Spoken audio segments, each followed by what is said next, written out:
Hey, a lot of you asked for this, so here goes. This is how I made I Fell in Love with a Girl. Part 1. Writing. So the idea for this came at the randomest of moments. I was in the middle of a photo shoot modeling, and then the words I fell in love with a girl came to mind. Legit just popped out of nowhere, and I kept repeating it in my head over and over during that day in the middle of that shoot because I didn't want to forget it, because I thought that wording was just perfect. Something about that day got me thinking about the last time I fell in love, and I've always wanted to make something out of that point in my life and make something of the feelings that I had at that time. By the time I got home, I already thought of the format, and I knew how I wanted to end it by switching the wording of I fell in love with a girl with I fell in love with you. A big key to the way that I write is essentially I try to figure out how I want it to end before I even begin. Based on how it ends, I try to figure out a good line to begin it with, and then from there I figure out the rest in between. The goal essentially becomes trying to figure out how to take the audience, aka you, through a journey that makes sense and that's also entertaining. In this case, the structure I came up with was stripping down the sentence I fell in love with a girl, one word at a time, one stanza at a time. So then that essentially becomes I fell in love with a girl, I fell in love with, I fell in love, I fell in, I fell, and then and then at the very end, I switch out the I fell in love with a girl sentence with I fell in love with you. Each stanza would revolve around something different, and take you as the audience through the development of a relationship, of two people falling in love and sharing something together. That meant each stanza has a different theme, a different stage in our relationship, different thoughts and feelings linked to her and our journey as a couple. The format of that leading sentence getting shorter and shorter really made that job a lot easier. I've always wanted to make something like this, but I didn't get to it in time. By the time that I had figured out everything that I wanted to say, and I was able to write it down the way that I wanted it to be, the girl that I would have gifted this to was already gone. This was my way of grieving. One last gift to myself for closure, and to her if she ever ended up watching it. I wanted to honor our memories and the love I still felt. The original ending was actually supposed to be sad, but then I realized that didn't really serve anyone, that didn't really benefit anybody except for me. And really I realized I wanted to make something that people could relate to in a good way. I thought it'd be nicer to keep the heartbreak to myself and let the rest of you only feel the love. Of course, some people knew from the beginning, people that were in my inner circle and knew what I was going through, but I also knew when I was making this that most of you didn't know that. So I came up with this gag of like, send this to your crush. But essentially, to be serious, I did want to make something where you could insert yourself and think about the way that you want to receive love and think that, oh, this is the kind of love that I want to get from somebody. Or think that this is the kind of love that I hope to give to someone else. By the end of it, I wanted to put you in my shoes and bring you into the kind of mindset and the feelings that I was feeling at the time, especially when it was at the peak of everything. Part 2.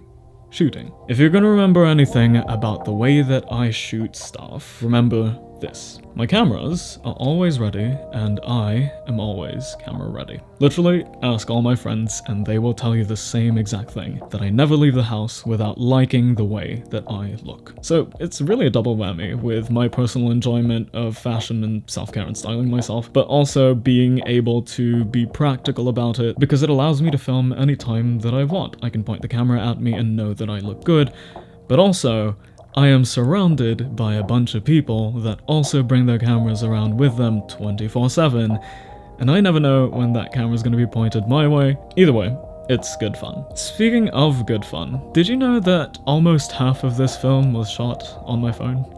If you're only realizing that now, after having seen it, then I hope you realize the point that I'm trying to make, which is that you don't need a lot to be able to do a lot, as long as you know what to do with what you're using. This whole thing was shot with only 2 cameras, my Sony a6600 and my iPhone 14 Pro Max. I know a lot of people have a lot to say when it comes to the shot on iPhone thing. I'm shooting with a pretty up-to-date phone that some people don't have. Don't worry about it, you don't need it. That is not my point. Framing and natural light are the top 2 priorities in my book. It doesn't matter if you're shooting with a mirrorless camera, with an updated iPhone, or an older phone. That is the one thing that I will say about having an up-to-date iPhone is that the cinematic mode is really useful. But if you don't have that, you can still compose your shots really well, and you can still compose your shots according to the lighting situation that you're in. You don't need fancy lights, you just need the sun. Where the light hits the overall scene, where the light comes from, where the light hits your subject and how hard or soft it does, if it silhouettes your subject, whether you're doing a wide shot, a medium shot, or a close-up shot, making good decisions when it comes to those things will completely transform the way that you shoot your thing, no matter where you are, what your subject is, or what camera you're shooting with. And generally speaking, it is recommended, especially when you're a beginner, to have softer lighting. It is the safer way to play things, especially when you're just starting out. Make sure your subject is well lit, evenly lit, and the light is decently soft.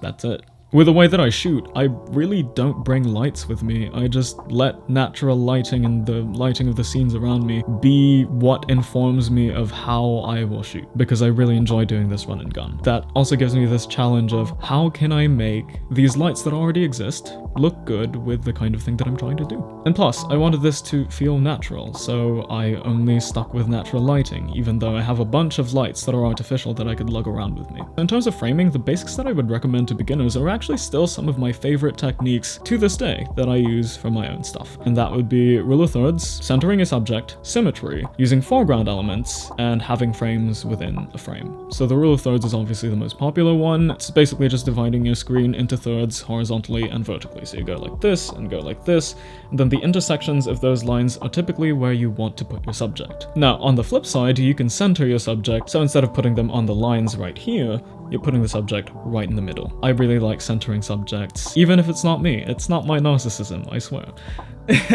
And then in addition to centering your subject, you could actually double whammy and make your whole frame symmetrical. So obviously, in my case, I do have myself as a subject centered, but the things going on this side of my frame and this side of my frame are completely different. When you're doing symmetry, you would expect them to look a little bit more similar, at least, if not exactly the same. And then next up is actually my favorite technique, which is using foreground elements. And using foreground elements are basically just putting things in the foreground to frame your shot just a little bit differently. Using objects in your environment to influence the way that you frame your subject or just the way that you frame your scene in general. And then on the back of foreground elements, frame within a frame is literally, imagine if I had a picture frame right in front of me. That's an additional frame within the overall frame of this shot that exists already. So you can imagine that like shooting your subject through a window of a house or a car window or through a doorway. Those are literal frames within a frame. Speaking of framing and getting shots done, let's talk about something that some of you actually asked me through Instagram: angles and getting overall coverage. I try to get the following shots if I can help it. Number one would be a wide angle establishing shot. One with me in frame and one without me in frame. With a black shot, it essentially communicates to people where I am, and with a shot where I'm in it, it shows people the overall scale of everything, how I look within that environment, and how I'm interacting with that world. Number two would be a medium shot. Much like the wide shot is usually me doing something contextual to where I am, except for one difference, which is that I'm not moving around through the entire scene. I have a specific spot that I want to be in, and then I have a specific section of the background that I want to show. Third would be a close-up shot. I either have a tripod and I hold the camera selfie style like this, or I lock it off with the tripod and I film my face up close. I use this tiny tripod and this less tiny tripod. And of course, the best help that I've gotten in terms of shooting is friends and family. And yeah, that method has hardly ever failed me. My friends and family, thank you. You've been amazing at helping me film stuff and making me look cool on camera. So big ups. That's my secret ingredient, really. These two tripods and then the people that are around me. I've been very lucky. If you haven't noticed, what we're just doing here is moving closer and closer and closer. We have wide, and then we have a medium shot, and then a close-up shot would be somewhere around my bust to anywhere like this close or this close. Facial expressions where I look happy or I look sad or I look up as if I'm dreaming or thinking about something. This is where all that stuff happens. And then a closer shot can get even closer than this. You can actually focus in on very specific features of somebody's face or their hands, and that's what you call an extreme close-up shot. And then number four, detail shots. It's those little details that you can insert here and there that I do in order to bring you in a little bit more into what I was seeing at that time, what my eyes were fixated on, what fascinated me within that scene. You can see it with a wide, you can see see it with a medium, but a detail shot or an insert also allows you a closer perspective of those objects. And now it's time for editing. People often ask me, how do I know which clips to use? I'm just a very visual person, so even when I'm writing or conceptualizing something, I see images in my head of how I want the thing to look, so I essentially know what I want as early as possible. I look through clips that I've already shot. I look through the various hard drives that I have from over the years and be like, oh, yeah, there's a shot of fireworks that I want to use from 2018, and then I'll pull that up. One half of the time, I look at my backlogs, and then the other half is I actually go out and shoot and figure something out that works with the scenes that are still blank spots in my edit timeline, and the visuals that best suit what I'm talking about.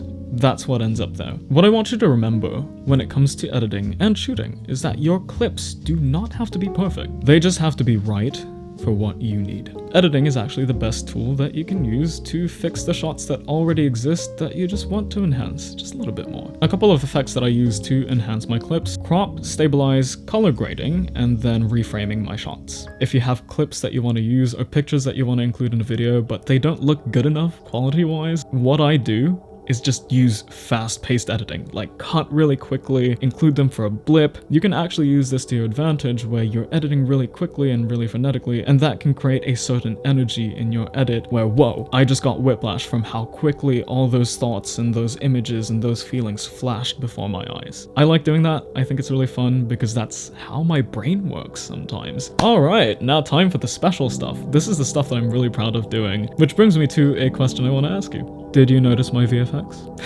Let's talk about that. I have a shot in this thing that I snuck in that is not real. It is an After Effects composition made out of a JPEG, out of a Photoshop document. So basically, this is actually a really personal bit as much as I laugh about it because it's ridiculous. There was this one burger place that holds a pretty significant and sentimental memory to me and the girl that this is about. But the time that I went there, I didn't really get to film much at all. I think I filmed one clip of her and one clip of the menu or something stupid like that, so I didn't really have an exterior shot. Aside from those two shots, the only media that I have of that burger place was a photo that she sent to me when she went and visited one time. And as I was working on this video, I thought that, you know, this place means too much to not include it, even though it's so far away from me to practically be able to just go out there and film one clip for a video. So I looked for that one photo that she sent me, found it, and then spent the next 3 hours editing this clip that would last for 3 seconds.